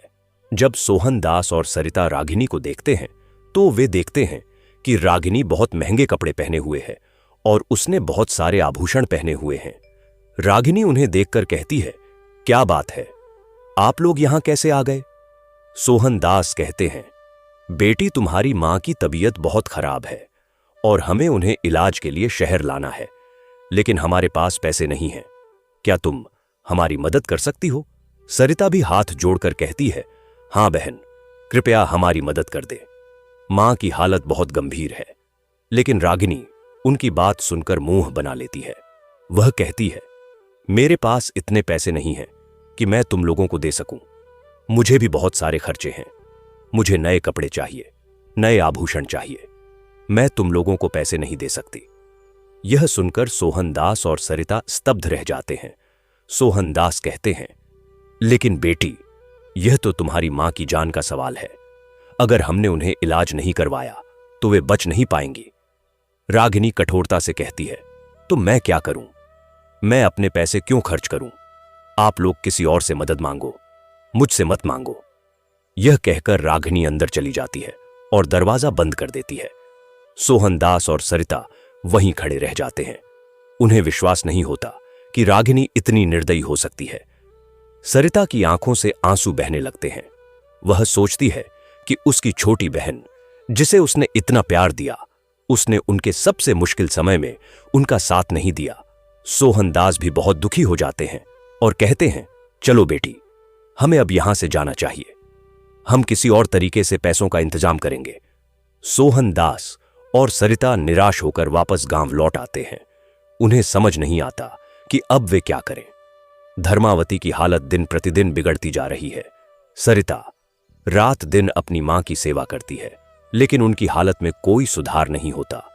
एक रात सरिता अपनी मां के पास बैठी हुई रो रही है और भगवान गणेश से प्रार्थना कर रही है। वह कहती है, हे गणेश भगवान, मैं आपकी सच्ची भक्त हूं। मैंने हमेशा आपकी पूजा की है और आप पर विश्वास किया है। अब मेरी मां की जान खतरे में है और मेरे पास उन्हें बचाने का कोई साधन नहीं है। कृपया आप मेरी मदद करें। मैं आपसे विनती करती हूं कि आप मेरी मां को ठीक कर दें। मैं आपके बिना कुछ नहीं हूं। कृपया मेरी प्रार्थना सुन लीजिए। सरिता रोते हुए भगवान गणेश से प्रार्थना करती रहती है। यह सब गणेश जी देख रहे होते हैं। उनका हृदय सरिता की पीड़ा को देखकर द्रवित हो जाता है। वे सोचते हैं कि सरिता ने कभी अपने लिए कुछ नहीं मांगा। उसने हमेशा दूसरों की भलाई के लिए प्रार्थना की, और आज जब उसकी मां की जान संकट में है तो वह बहुत व्याकुल है। मुझे अब कुछ करना ही होगा। गणेश जी तुरंत कैलाश पर्वत पर वापस जाते हैं और अपने माता पिता को सब कुछ बताते हैं। वे कहते हैं, हे माता पिता, मैंने सरिता का पूरा जीवन देखा है। उसने अपने जीवन में बहुत कष्ट उठाए हैं, लेकिन उसने कभी शिकायत नहीं की। उसने हमेशा भगवान पर विश्वास रखा है और अब उसकी मां की जान खतरे में है और उसके पास उन्हें बचाने का कोई साधन नहीं है। मैं उसकी मदद करना चाहता हूं, लेकिन मैं नहीं जानता कि कैसे। कृपया आप मुझे मार्गदर्शन दीजिए। माता पार्वती गणेश की बात सुनकर कहती हैं, हे पुत्र, तुम्हारा हृदय बहुत कोमल है और तुम अपने भक्तों के प्रति बहुत दयालु हो। सरिता सच में एक सच्ची भक्त है और उसे इस कठिन समय में हमारी मदद की जरूरत है, लेकिन हमें सीधे उसकी मदद नहीं करनी चाहिए। हमें ऐसा उपाय करना चाहिए जिससे सरिता को उसके कष्टों से मुक्ति मिले और साथ ही उसकी बहन रागिनी को भी सबक मिले। महादेव जी भी सहमत होते हैं और कहते हैं, हाँ पार्वती, तुम सही कह रही हो। हमें एक ऐसी योजना बनानी चाहिए जो सरिता की मदद करे और साथ ही रागिनी को उसके कर्मों का फल भी दिखाए। मैं सोचता हूं कि तुम सन्यासी का रूप धारण करके पृथ्वी लोक पर जाओ और सरिता की मदद करो, लेकिन यह मदद इस तरह से करो कि सरिता को यह पता न चले कि तुम कौन हो। तुम्हें उसकी परीक्षा भी लेनी होगी और देखना होगा कि वह सच में कितनी सच्ची भक्त है। माता पार्वती भी कहती हैं, हाँ यह बहुत अच्छा विचार है। गणेश, तुम सन्यासी का रूप धारण करो और सरिता के पास जाओ, उसकी परीक्षा लो और फिर उसकी मदद करो, लेकिन साथ ही रागिनी को भी सबक सिखाओ कि अहंकार और स्वार्थ का क्या परिणाम होता है। गणेश जी अपने माता पिता की बात मानते हैं और कहते हैं, जैसी आपकी आज्ञा। मैं अभी सन्यासी का रूप धारण करके पृथ्वी लोक पर जाता हूं। मैं सरिता की परीक्षा लूंगा और फिर उसकी मदद करूंगा। साथ ही मैं रागिनी को भी उसके कर्मों का फल दिखाऊंगा। यह कहकर गणेश जी सन्यासी का रूप धारण कर लेते हैं। वे अपने शरीर पर भगवा वस्त्र पहन लेते हैं और हाथ में एक कमंडल और एक छड़ी ले लेते हैं। उनके माथे पर तिलक लगा हुआ है और वे एक साधारण सन्यासी की तरह दिखाई देते हैं। गणेश जी इस रूप में पृथ्वी लोक की ओर प्रस्थान करते हैं। गणेश जी सन्यासी के रूप में सरिता के गांव राजेंद्रपुर पहुंचते हैं। वे गांव में घूमते हुए सरिता के घर की ओर जाते हैं। जब वे सरिता के घर के पास पहुंचते हैं तो वे देखते हैं कि सरिता अपने घर के बाहर बैठी हुई रो रही है। उसकी आंखों से आंसू बह रहे हैं और वह बहुत दुखी दिखाई दे रही है। गणेश जी सन्यासी के रूप में सरिता के पास जाते हैं और कहते हैं, हे पुत्री, तुम इतनी दुखी क्यों हो? क्या मैं तुम्हारी कोई मदद कर सकता हूं? सरिता सन्यासी को देखकर तुरंत उठ जाती है और उन्हें प्रणाम करती है। फिर वह कहती है, हे महाराज, मेरी मां बहुत बीमार हैं और उनकी जान को खतरा है। मुझे उन्हें शहर ले जाकर इलाज करवाना है, लेकिन मेरे पास पैसे नहीं हैं। मैंने अपनी बहन से मदद मांगी, लेकिन उसने मना कर दिया। अब मुझे समझ नहीं आ रहा कि मैं क्या करूं। मैं भगवान गणेश से प्रार्थना कर रही हूं कि वे मेरी मदद करें, लेकिन शायद भगवान ने मेरी प्रार्थना नहीं सुनी। गणेश जी सन्यासी के रूप में कहते हैं, हे पुत्री, तुम निराश मत हो। भगवान सबकी सुनते हैं और वे अपने भक्तों की मदद जरूर करते हैं, लेकिन कभी कभी भगवान हमारी परीक्षा लेते हैं, यह देखने के लिए कि हमारी भक्ति कितनी सच्ची है। तुम मुझे अपनी मां के पास ले चलो, शायद मैं कुछ कर सकूं। सरिता सन्यासी की बात सुनकर थोड़ा आश्वस्त होती है और उन्हें अपने घर के अंदर ले जाती है, जहां धर्मावती लेटी हुई है। गणेश जी सन्यासी के रूप में धर्मावती को देखते हैं और समझ जाते हैं कि उनकी हालत वाकई बहुत गंभीर है। वे सरिता से कहते हैं, हे पुत्री, तुम्हारी मां को वाकई एक अच्छे डॉक्टर की जरूरत है, लेकिन मैं तुमसे एक प्रश्न पूछना चाहता हूं। तुम अपनी मां के लिए क्या क्या करने को तैयार हो? सरिता बिना सोचे कहती है, महाराज, मैं अपनी मां के लिए कुछ भी करने को तैयार हूं। मैं अपनी जान भी दे सकती हूं अगर उससे मेरी मां ठीक हो जाए। मेरी मां ने मुझे बहुत प्यार दिया है और मैं उनके बिना नहीं रह सकती। गणेश जी सन्यासी के रूप में मुस्कुराते हैं और कहते हैं, यह तो बहुत अच्छी बात है, लेकिन क्या तुम अपने जीवन की सबसे कीमती चीज भी अपनी मां के लिए त्याग सकती हो? सरिता सोचती है कि उसके पास ऐसी कौन सी कीमती चीज है। उसके पास न तो धन है, न ही कोई आभूषण। फिर वह सोचती है कि उसकी सबसे कीमती चीज तो उसकी भक्ति है। वह कहती है, महाराज, मेरे पास तो कुछ भी नहीं है, लेकिन अगर आप मेरी भक्ति की बात कर रहे हैं तो मैं वह भी त्याग सकती हूं अगर उससे मेरी मां ठीक हो जाए। गणेश जी सन्यासी के रूप में सरिता की इस बात से बहुत प्रभावित होते हैं। वे सोचते हैं कि सरिता सच में एक सच्ची भक्त है। वह अपनी मां के लिए अपनी भक्ति तक त्यागने को तैयार है। गणेश जी सन्यासी के रूप में कहते हैं, नहीं पुत्री, मैं तुमसे तुम्हारी भक्ति नहीं मांग रहा। मैं तो बस यह देखना चाहता था कि तुम्हारा त्याग कितना सच्चा है। तुम सच में एक सच्ची भक्त हो। अब मैं तुम्हारी मदद करूंगा। यह कहकर गणेश जी अपने कमंडल से कुछ जल निकालते हैं और धर्मावती को पिलाते हैं। वे धर्मावती के माथे पर हाथ रखते हैं और कुछ मंत्र पढ़ते हैं। कुछ ही क्षणों में धर्मावती की हालत में सुधार होने लगता है। उनका बुखार कम होने लगता है और वे थोड़ा आराम महसूस करने लगती हैं। सरिता यह देखकर बहुत खुश हो जाती है। वह सन्यासी के चरणों में गिर जाती है और कहती है, महाराज, आप कौन हैं? आपने मेरी मां को कैसे ठीक कर दिया? आप तो कोई साधारण सन्यासी नहीं हैं। कृपया मुझे बताइए कि आप कौन हैं। गणेश जी सन्यासी के रूप में मुस्कुराते हैं और कहते हैं, हे पुत्री, मैं तो एक साधारण सन्यासी ही हूं, लेकिन मुझे भगवान पर बहुत विश्वास है और भगवान की कृपा से मैं कुछ चमत्कार कर सकता हूं। तुम्हारी भक्ति देखकर भगवान ने मुझे यहां भेजा है ताकि मैं तुम्हारी मदद कर सकूं। अब तुम्हारी मां ठीक हो जाएंगी, लेकिन तुम्हें उनका ध्यान रखना होगा और उन्हें अच्छा खाना और दवाइयां देनी होंगी। सरिता कहती है, लेकिन महाराज, मेरे पास तो पैसे नहीं हैं कि मैं अच्छा खाना और दवाइयां खरीद सकूं। गणेश जी सन्यासी के रूप में कहते हैं, चिंता मत करो पुत्री, मैं तुम्हें कुछ पैसे दे रहा हूं। इन पैसों से तुम अपनी मां के लिए अच्छा खाना और दवाइयां खरीद सकती हो। यह कहकर गणेश जी अपनी झोली से कुछ सोने के सिक्के निकालते हैं और सरिता को देते हैं। सरिता यह देखकर हैरान रह जाती है। वह सोचती है कि एक साधारण सन्यासी के पास इतने सोने के सिक्के कहां से आए, लेकिन वह कुछ नहीं कहती और सन्यासी को धन्यवाद देती है।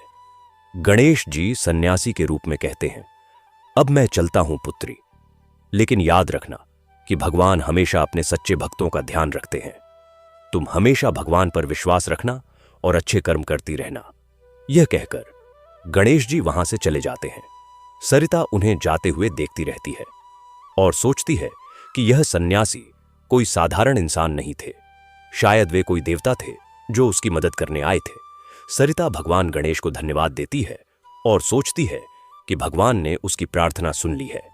सरिता तुरंत उन सोने के सिक्कों को लेकर बाजार जाती है और अपनी मां के लिए अच्छा खाना और दवाइयां खरीदती है। वह अपनी मां को अच्छी तरह से खिलाती है और दवाइयां देती है। कुछ ही दिनों में धर्मावती की हालत में बहुत सुधार होने लगता है। वे फिर से उठने बैठने लगती हैं और धीरे धीरे पूरी तरह से ठीक हो जाती हैं। सोहन दास और सरिता बहुत खुश हो जाते हैं। वे भगवान को धन्यवाद देते हैं कि उन्होंने उनकी प्रार्थना सुन ली और धर्मावती को ठीक कर दिया। दूसरी ओर रागिनी शहर में अपनी आरामदायक जिंदगी जी रही है। उसे अपने माता पिता की कोई चिंता नहीं है। वह सोचती है कि वे लोग अपना ध्यान खुद रख सकते हैं। एक दिन रागिनी के घर में एक बड़ा उत्सव होता है। उसके ससुराल वालों ने एक बड़ी पार्टी का आयोजन किया है और बहुत सारे मेहमान आने वाले हैं। रागिनी बहुत खुश है और वह अपने लिए बहुत महंगे कपड़े और आभूषण पहनती है। वह सोचती है कि आज वह सबसे सुंदर दिखेगी और सब उसकी तारीफ करेंगे। पार्टी शुरू होती है और बहुत सारे मेहमान आते हैं। सब लोग रागिनी की सुंदरता की प्रशंसा करते हैं और रागिनी बहुत खुश हो जाती है। लेकिन तभी एक बूढ़ी सन्यासिनी वहां आ जाती है। वे बहुत साधारण कपड़े पहने हुए हैं और उनके हाथ में एक छड़ी है। वे रागिनी के पास जाती हैं और कहती हैं, हे पुत्री, मुझे बहुत भूख लगी है, क्या तुम मुझे कुछ खाने को दे सकती हो? रागिनी सन्यासिनी को देखकर मुंह बना लेती है। वह सोचती है कि यह गंदी सी सन्यासिनी यहां क्या कर रही है। वह कहती है, यहां से चली जाओ, यह कोई भिखारियों का घर नहीं है, यह एक अमीर घर है और यहां तुम जैसे लोगों के लिए कोई जगह नहीं है। सन्यासिनी कहती है, लेकिन पुत्री, मुझे बहुत भूख लगी है, मुझे कुछ दिनों से खाना नहीं मिला है, कृपया मुझे थोड़ा सा खाना दे दो। रागिनी गुस्से से कहती है, मैंने कहा ना, यहां से चली जाओ, मैं तुम्हें कुछ नहीं दूंगी। अब जल्दी से यहां से निकलो, नहीं तो मैं नौकरों को बुला लूंगी। सन्यासिनी दुखी होकर कहती है, ठीक है पुत्री, मैं चली जाती हूं, लेकिन याद रखना कि अहंकार और स्वार्थ का अंत बहुत बुरा होता है। जो लोग दूसरों की मदद नहीं करते, उन्हें भी एक दिन किसी की मदद की जरूरत पड़ती है। यह कहकर सन्यासिनी वहां से चली जाती है। रागिनी सन्यासिनी की बात को नजरअंदाज कर देती है और फिर से पार्टी में मस्त हो जाती है। लेकिन उसे नहीं पता कि वह सन्यासिनी कोई और नहीं बल्कि माता पार्वती ही थीं, जो रागिनी की परीक्षा लेने आई थीं। माता पार्वती ने देखा कि रागिनी कितनी स्वार्थी और अहंकारी हो गई है। उसे दूसरों की परवाह बिल्कुल नहीं है। माता पार्वती वापस कैलाश पर्वत पर जाती है और महादेव जी और गणेश जी को सब कुछ बताती हैं। वे कहती हैं कि रागिनी को अब सबक सिखाना होगा। कुछ दिनों बाद रागिनी के जीवन में एक बड़ा बदलाव आता है। उसके पति रमेश का व्यापार अचानक घाटे में चला जाता है। कुछ गलत निवेश और बाजार में उतार चढ़ाव के कारण रमेश को बहुत बड़ा नुकसान होता है। उसकी सारी संपत्ति चली जाती है और वह कर्ज में डूब जाता है। रमेश का परिवार अचानक गरीब हो जाता है। उन्हें अपना बड़ा घर बेचना पड़ता है और वे एक छोटे से मकान में रहने लगते हैं। नौकर चाकर सब चले जाते हैं और अब रागिनी को खुद सारे काम करने पड़ते हैं। रागिनी को यह सब बर्दाश्त नहीं होता। वह रोती है और चिल्लाती है, लेकिन कोई उसकी सुनने वाला नहीं है। रमेश भी बहुत परेशान हो जाता है और कभी कभी रागिनी पर गुस्सा निकालता है। रागिनी का जीवन एक सपने से दुःस्वप्न में बदल जाता है। उसे अब समझ आता है कि जब किस्मत साथ नहीं देती तो जीवन कितना मुश्किल हो जाता है। एक दिन रागिनी को याद आता है कि उसकी मां बीमार थीं और उसने उनकी मदद नहीं की थी। उसे अपने किए पर पछतावा होता है। वह सोचती है कि शायद यह सब उसे उसके बुरे कर्मों का फल मिल रहा है। वह अपनी बहन सरिता को याद करती है, जो हमेशा सबकी मदद करती थी और कभी किसी से बुरा व्यवहार नहीं करती थी। रागिनी को अपने बचपन के वे दिन याद आते हैं जब सरिता उसे कितना प्यार करती थी और हमेशा उसका ध्यान रखती थी। लेकिन रागिनी ने हमेशा सरिता के साथ बुरा व्यवहार किया था। उसने सरिता को मारा था, झूठी शिकायतें की थीं और जब सरिता को उसकी मदद की जरूरत थी तब उसने मुंह मोड़ लिया था। अब रागिनी को अपनी गलतियों का एहसास होने लगता है। वह सोचती है कि शायद अगर वह अपनी बहन और माता पिता के साथ अच्छा व्यवहार करती तो आज उसकी ये हालत नहीं होती। रागिनी की हालत दिन प्रतिदिन खराब होती जाती है। उसके पास अब कोई महंगे कपड़े नहीं हैं, कोई आभूषण नहीं है। उसकी वह सुंदरता भी अब फीकी पड़ने लगती है क्योंकि उसे ठीक से खाना नहीं मिलता और वह हमेशा चिंता में डूबी रहती है। उसके पति रमेश को भी अब उसमें कोई दिलचस्पी नहीं रहती। वह हमेशा अपने व्यापार की चिंता में डूबा रहता है और कभी कभी तो रागिनी से बात भी नहीं करता। रागिनी बहुत अकेली महसूस करने लगती है। उसे अपने माता पिता की याद आती है और वह सोचती है कि काश वह उनके पास जा सकती, लेकिन उसे शर्म आती है कि जब उनकी मां बीमार थीं तब उसने उनकी मदद नहीं की थी। अब वह उनके पास कैसे जाए। एक दिन रागिनी के घर में खाने के लिए कुछ नहीं बचता। रमेश ने पूरा दिन काम किया लेकिन उसे कोई काम नहीं मिला और इसलिए उसके पास पैसे नहीं हैं। रागिनी भूखी बैठी है और सोच रही है कि अब क्या करे। तभी उसे याद आता है कि उसके पास एक छोटा सा सोने का कंगन बचा हुआ है जो उसकी मां ने उसे शादी के समय दिया था। यह एकमात्र आभूषण है जो अभी तक उसके पास है। रागिनी सोचती है कि अगर वह इस कंगन को बेच दे तो उन्हें कुछ दिनों का खाना मिल जाएगा, लेकिन यह कंगन उसकी मां की आखिरी निशानी है। रागिनी बहुत देर तक सोचती रहती है और फिर भूख की वजह से वह यह कंगन बेचने का फैसला कर लेती है। वह बाजार जाती है और एक सुनार को वह कंगन दिखाती है। सुनार कंगन देखकर कहता है कि यह तो बहुत पुराना और साधारण सा कंगन है, मैं तुम्हें इसके बहुत कम पैसे दे सकता हूं। रागिनी मजबूरी में वह कंगन कम दाम में बेच देती है और थोड़े से पैसे लेकर घर आ जाती है। घर आकर रागिनी रोने लगती है। उसे लगता है कि उसका जीवन पूरी तरह से बर्बाद हो गया है।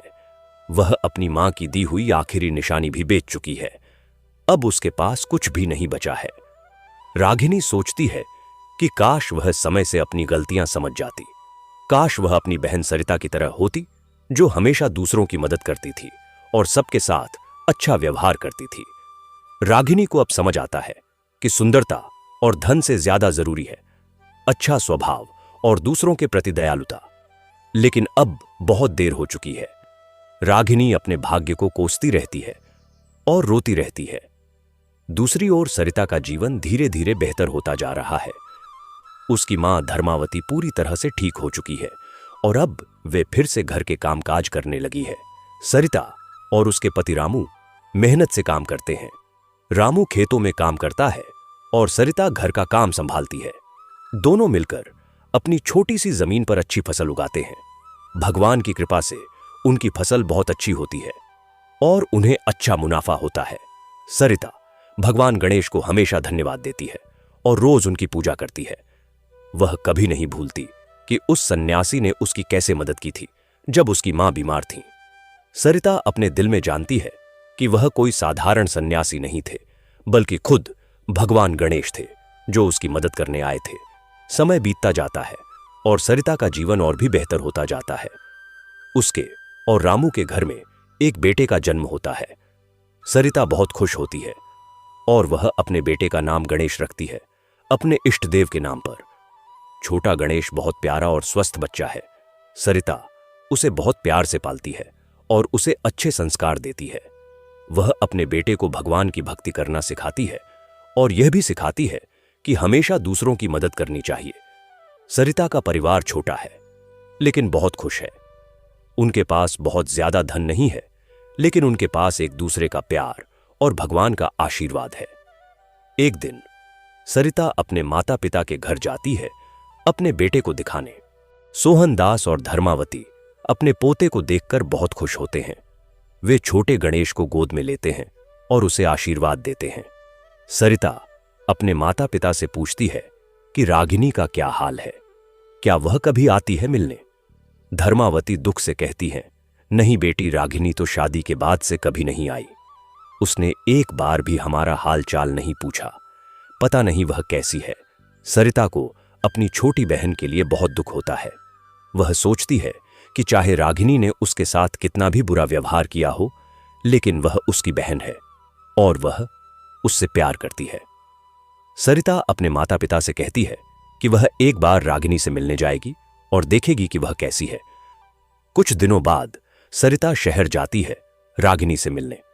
जब वह रागिनी के पुराने बड़े घर के पते पर पहुंचती है तो वहां के लोग उसे बताते हैं कि रमेश का परिवार तो यहां से कब का चला गया है। उन्होंने यह घर बेच दिया था। अब वे शहर के दूसरे हिस्से में एक छोटे से मकान में रहते हैं। सरिता को यह सुनकर बहुत आश्चर्य होता है। वह सोचती है कि आखिर क्या हुआ होगा। सरिता उस पते पर जाती है जो उसे बताया गया था। जब वह वहां पहुंचती है तो एक बहुत ही छोटा और जर्जर सा मकान देखती है। यह मकान उस बड़े और भव्य घर से कहीं भी तुलना नहीं की जा सकती जिसमें रागिनी पहले रहती थी। सरिता मकान के दरवाजे पर दस्तक देती है। कुछ देर बाद दरवाजा खुलता है और वहां रागिनी खड़ी होती है। सरिता रागिनी को देखकर चौंक जाती है। रागिनी की हालत बहुत खराब है। वह बहुत पतली हो गई है और उसके चेहरे पर थकान और दुख के निशान हैं। उसके कपड़े पुराने और फटे हुए हैं। वह बिल्कुल भी उस सुंदर और चमकती हुई रागिनी की तरह नहीं दिखती जो कभी शहर के बड़े घर में रहती थी। रागिनी भी सरिता को देखकर चौंक जाती है। उसकी आंखों में आंसू आ जाते हैं। वह कुछ नहीं कह पाती और बस सरिता को देखती रहती है। सरिता आगे बढ़कर रागिनी को गले लगा लेती है और कहती है, रागिनी, तुम्हारी यह क्या हालत हो गई है? तुम्हें क्या हुआ? रागिनी सरिता की गोद में सिर रखकर रोने लगती है। वह कहती है, दीदी, मुझसे बहुत बड़ी गलती हो गई। मैंने तुम्हारे साथ और माता पिता के साथ बहुत बुरा व्यवहार किया। जब मां बीमार थीं, तब मैंने तुम्हारी मदद नहीं की। मैं बहुत स्वार्थी और अहंकारी हो गई थी और अब देखो, भगवान ने मुझे मेरे कर्मों का फल दे दिया है। हम सब कुछ खो चुके हैं। हमारे पास अब कुछ नहीं बचा है। सरिता रागिनी को चुप कराती है और कहती है, शांत हो जाओ रागिनी, जो हो गया सो हो गया। अब रोने से कुछ नहीं होगा। तुम मेरी बहन हो और मैं तुमसे बहुत प्यार करती हूं। चाहे तुमने मेरे साथ कैसा भी व्यवहार किया हो, लेकिन तुम मेरी बहन हो और मैं तुम्हें कभी नहीं भूल सकती। अब तुम मुझे बताओ कि तुम्हें क्या हुआ और मैं तुम्हारी कैसे मदद कर सकती हूं। रागिनी सरिता को सब कुछ बताती है कि कैसे रमेश का व्यापार बर्बाद हो गया और कैसे उन्हें सब कुछ बेचना पड़ा। वह यह भी बताती है कि अब उनके पास खाने के लिए भी पैसे नहीं हैं और वे बहुत मुश्किल में हैं। सरिता रागिनी की बात सुनकर बहुत दुखी हो जाती है। उसे अपनी बहन की हालत देखकर बहुत तकलीफ होती है। सरिता कहती है, रागिनी, तुम चिंता मत करो, मैं तुम्हारी मदद करूंगी। हालांकि मेरे पास भी बहुत ज्यादा पैसे नहीं हैं, लेकिन जो भी है वह मैं तुम्हारे साथ बांट लूंगी। तुम मेरी बहन हो और परिवार ही परिवार का साथ देता है। सरिता अपनी झोली से कुछ पैसे निकालती है और रागिनी को देती है। वह कहती है, यह लो अभी के लिए, इन पैसों से तुम खाना खरीद लो और हां, अगर तुम्हें और मदद की जरूरत हो तो मुझे बताना, मैं जो भी कर सकती हूं करूंगी। रागिनी सरिता के इस व्यवहार को देखकर और भी ज्यादा रोने लगती है। वह कहती है, दीदी, मैंने तुम्हारे साथ इतना बुरा किया।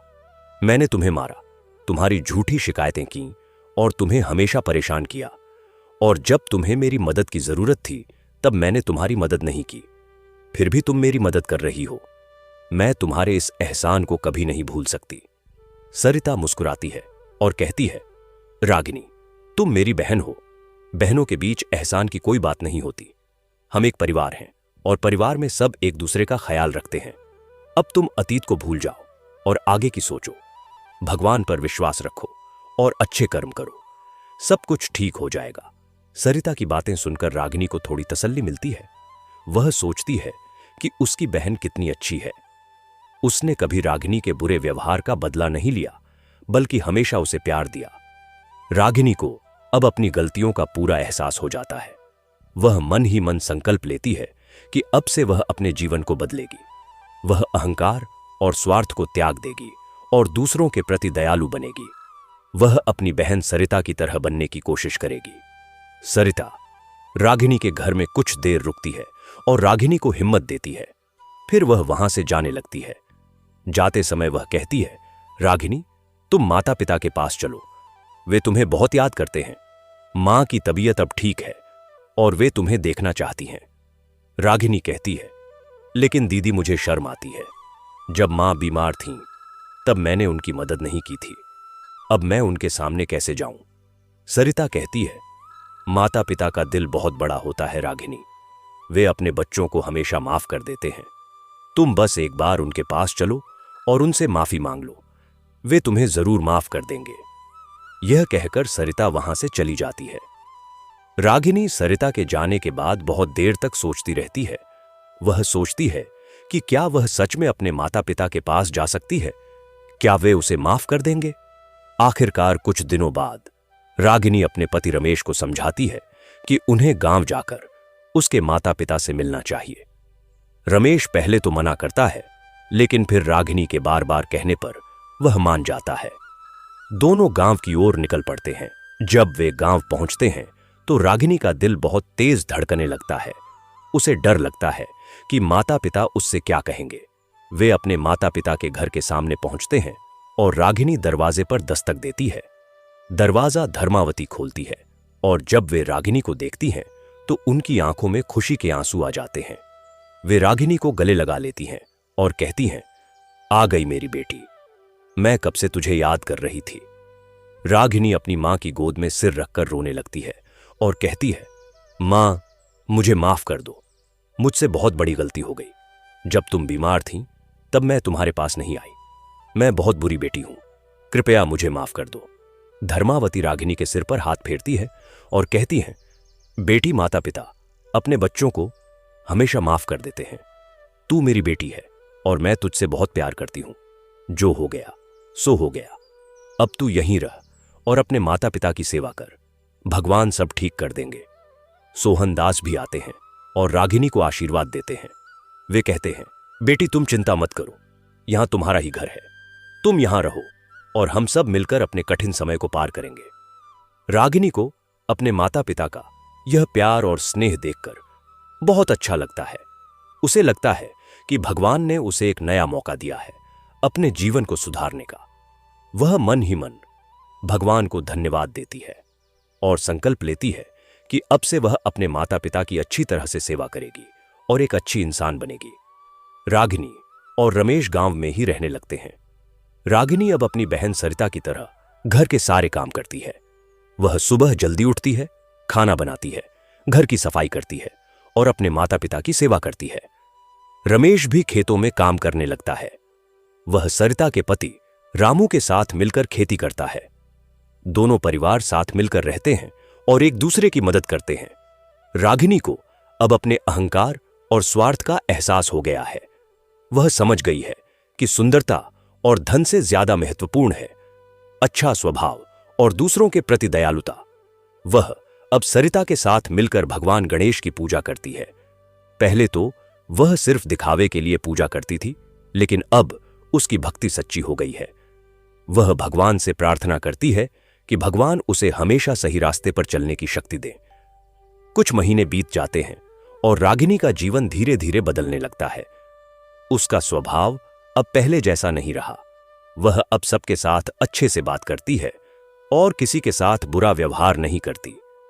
गांव के लोग भी रागिनी के इस बदलाव को देखकर हैरान होते हैं। वे कहते हैं कि रागिनी तो बिल्कुल बदल गई है। अब वह पहले जैसी अहंकारी नहीं रही। रागिनी की बहन सरिता भी बहुत खुश है कि उसकी बहन अब सुधर गई है। दोनों बहनें अब एक दूसरे के बहुत करीब हो जाती हैं। वे साथ मिलकर घर के काम करती हैं, साथ पूजा करती हैं और एक दूसरे का ख्याल रखती हैं। रागिनी अब सरिता से कहती है, दीदी तुमने मुझे जीवन का सही मतलब सिखाया। तुमने मुझे दिखाया कि असली सुख धन और सुंदरता में नहीं, बल्कि अच्छे कर्मों और भगवान की भक्ति में है। मैं तुम्हारी बहुत आभारी हूं। एक दिन रागिनी और सरिता दोनों साथ में भगवान गणेश की पूजा कर रही होती है। पूजा करते समय रागिनी भगवान से प्रार्थना करती है कि हे गणेश भगवान, मुझे माफ कर दीजिए। मैंने अपने जीवन में बहुत सारी गलतियां की हैं। मैं बहुत अहंकारी और स्वार्थी थी, लेकिन अब मुझे अपनी गलतियों का एहसास हो गया है। कृपया मुझे एक नई जिंदगी जीने का मौका दीजिए। मैं वादा करती हूं कि अब से मैं हमेशा अच्छे कर्म करूंगी और दूसरों की मदद करूंगी। रागिनी की यह सच्ची प्रार्थना सुनकर भगवान गणेश बहुत प्रसन्न होते हैं। वे कैलाश पर्वत पर बैठे हुए देख रहे होते हैं और माता पार्वती से कहते हैं, देखिए, माता रागिनी का हृदय अब बदल गया है। उसे अपनी गलतियों का एहसास हो गया है और अब वह एक अच्छी इंसान बनने की कोशिश कर रही है।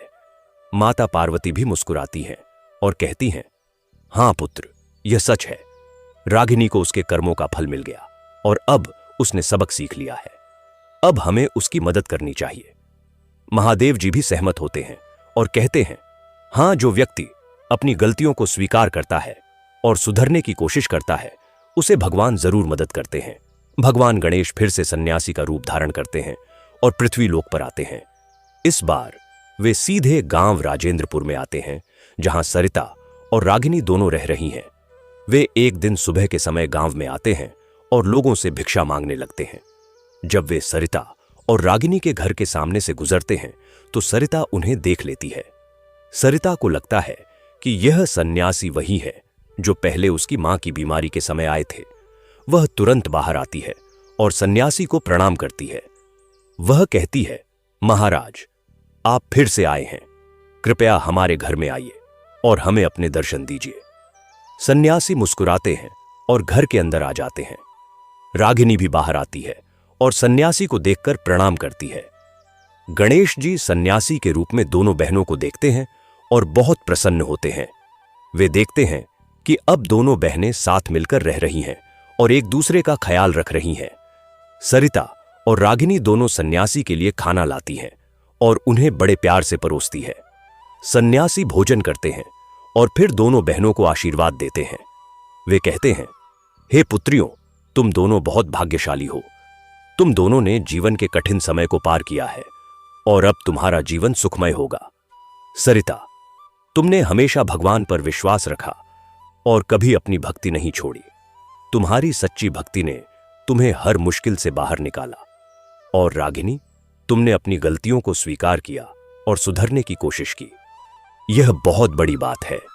भगवान उन्हें माफ कर देते हैं जो सच्चे दिल से अपनी गलतियों को स्वीकार करते हैं और सुधरने की कोशिश करते हैं। सन्यासी आगे कहते हैं, तुम दोनों बहनों को एक उपहार देना चाहता हूं। यह कहकर वे अपनी झोली से दो छोटे छोटे पोटलियां निकालते हैं। एक पोटली सरिता को देते हैं और एक रागिनी को। वे कहते हैं, यह तुम्हारे लिए भगवान का आशीर्वाद है। इन पोटलियों को तुम अपने घर में रखना और रोज भगवान की पूजा करना। भगवान तुम्हारा हमेशा ख्याल रखेंगे। दोनों बहनें पोटलियां लेती हैं और सन्यासी के चरणों में सिर झुकाती हैं।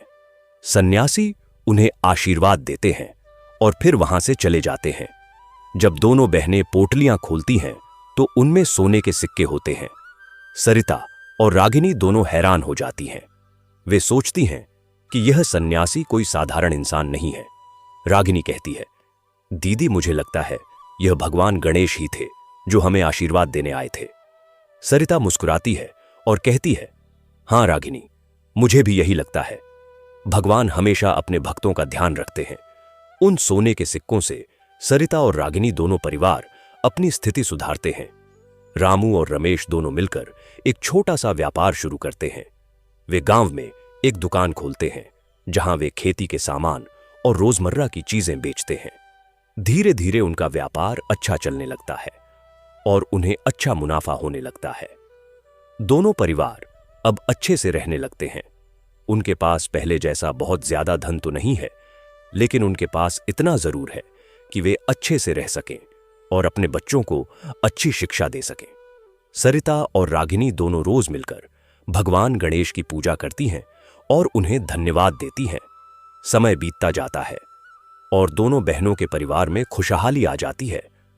सरिता के बेटे गणेश बड़े होने लगते हैं और वह बहुत ही होशियार और सज्जन बालक बनता है।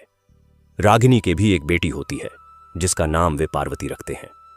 दोनों बच्चे साथ खेलते हैं और बड़े होते हैं।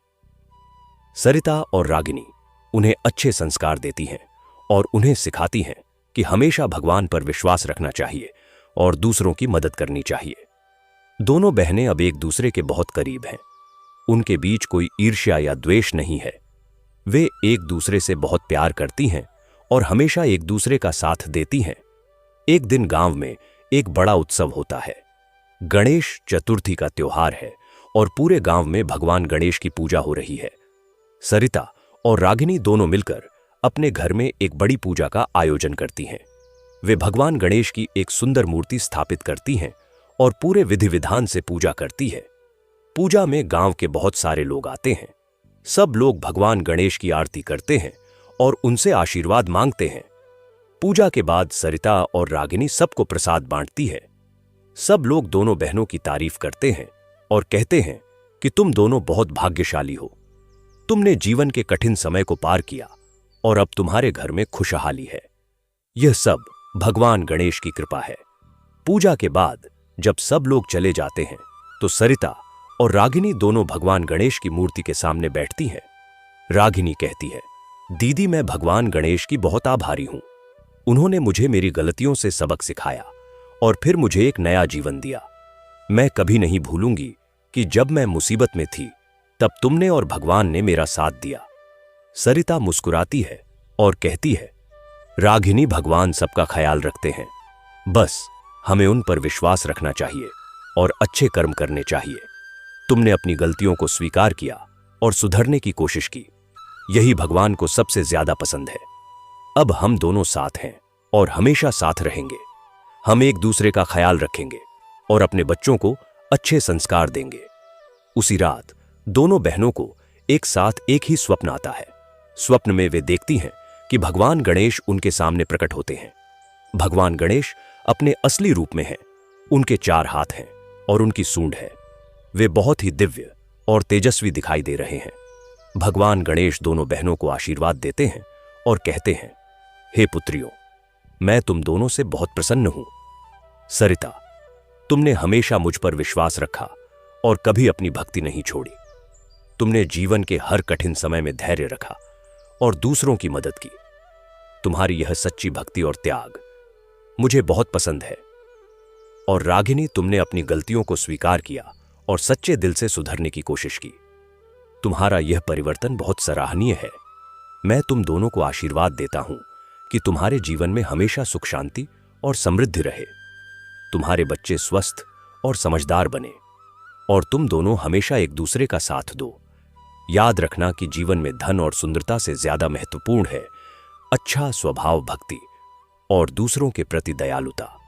भगवान गणेश आगे कहते हैं, तुम दोनों की कहानी पृथ्वी लोक पर बहुत सारे लोगों के लिए एक सीख होगी। सरिता की कहानी सिखाती है कि सच्ची भक्ति और धैर्य से हर मुश्किल को पार किया जा सकता है। और रागिनी की कहानी सिखाती है कि अहंकार और स्वार्थ का अंत बुरा होता है, लेकिन अगर कोई अपनी गलतियों को स्वीकार करे और सुधर जाए तो भगवान उसे जरूर माफ कर देते हैं।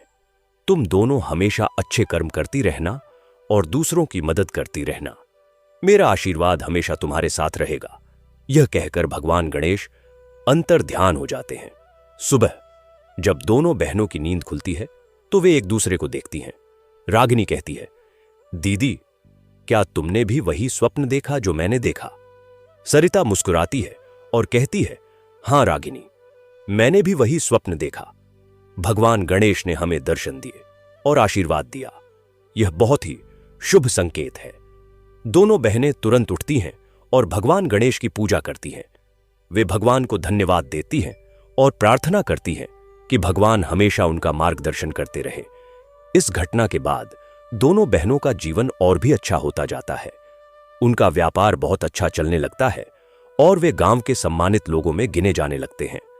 सरिता और रागिनी दोनों गांव में गरीब लोगों की मदद करती हैं। जब भी कोई गरीब व्यक्ति उनके पास मदद मांगने आता है तो वे उसकी जरूर मदद करती हैं। वे खाना बांटती हैं, कपड़े बांटती हैं और जरूरतमंदों को पैसे भी देती हैं। गांव के लोग उनकी बहुत इज्जत करते हैं और उन्हें आशीर्वाद देते हैं। एक दिन गांव में एक गरीब विधवा महिला आती है। उसके 2 छोटे बच्चे हैं और उसके पास कोई सहारा नहीं है। वह बहुत मुसीबत में है और उसे खाने के लिए भी पैसे नहीं है। वह सरिता और रागिनी के पास आती है और मदद मांगती है। सरिता और रागिनी दोनों उस महिला को देखकर बहुत दुखी हो जाती हैं। उन्हें अपने कठिन दिन याद आ जाते हैं जब वे भी मुसीबत में थीं।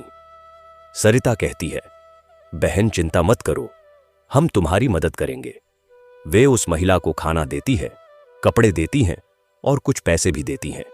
वे उससे कहती हैं कि अगर तुम्हें और मदद की जरूरत हो तो तुम हमारे पास आ सकती हो, हम तुम्हारी जरूर मदद करेंगे। वह महिला बहुत खुश हो जाती है और दोनों बहनों को आशीर्वाद देती है। वह कहती है, भगवान तुम दोनों को हमेशा खुश रखे, तुम दोनों बहुत अच्छी हो। इसी तरह सरिता और रागिनी दोनों बहनें बहुत सारे लोगों की मदद करती हैं। गांव में उनकी बहुत अच्छी छवि बन जाती है। लोग उन्हें देवी की तरह मानने लगते हैं। सरिता और रागिनी हमेशा भगवान गणेश को धन्यवाद देती हैं कि उन्होंने उन्हें इतना कुछ दिया। वे जानती हैं कि यह सब भगवान की कृपा से ही संभव हो पाया है। कुछ साल बीत जाते हैं और सरिता और रागिनी के बच्चे बड़े हो जाते हैं। सरिता का बेटा गणेश एक बहुत ही होशियार और सज्जन युवक बन जाता है।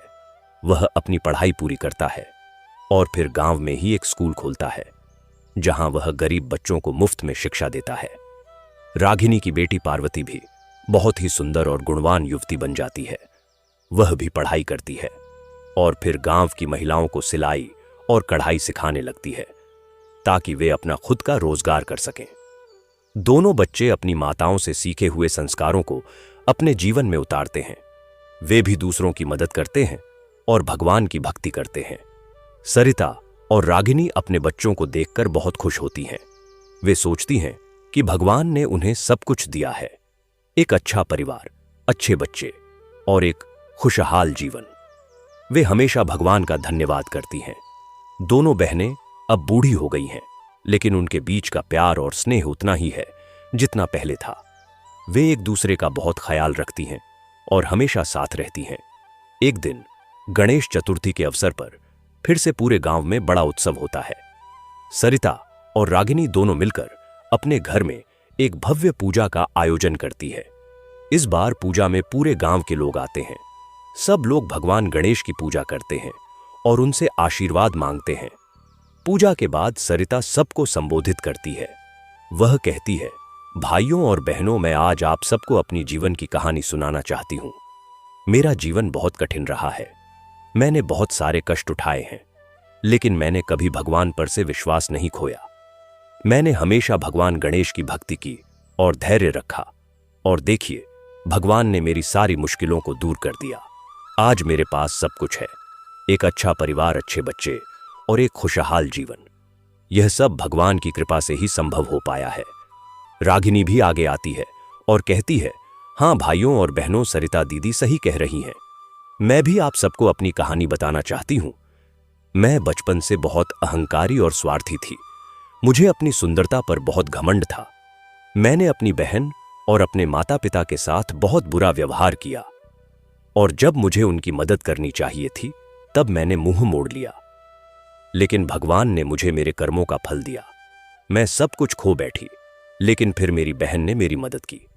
उसने मुझे दिखाया कि असली सुख धन और सुंदरता में नहीं, बल्कि अच्छे कर्मों और भक्ति में है। मैंने अपनी गलतियों को स्वीकार किया और सुधरने की कोशिश की, और भगवान ने मुझे माफ कर दिया। आज मैं भी खुश हूं। मैं आप सबसे विनती करती हूं कि कभी अहंकार और स्वार्थ के वशीभूत मत होइए। हमेशा दूसरों की मदद कीजिए और भगवान पर विश्वास रखिए। गांव के सारे लोग दोनों बहनों की कहानी सुनकर बहुत प्रभावित होते हैं।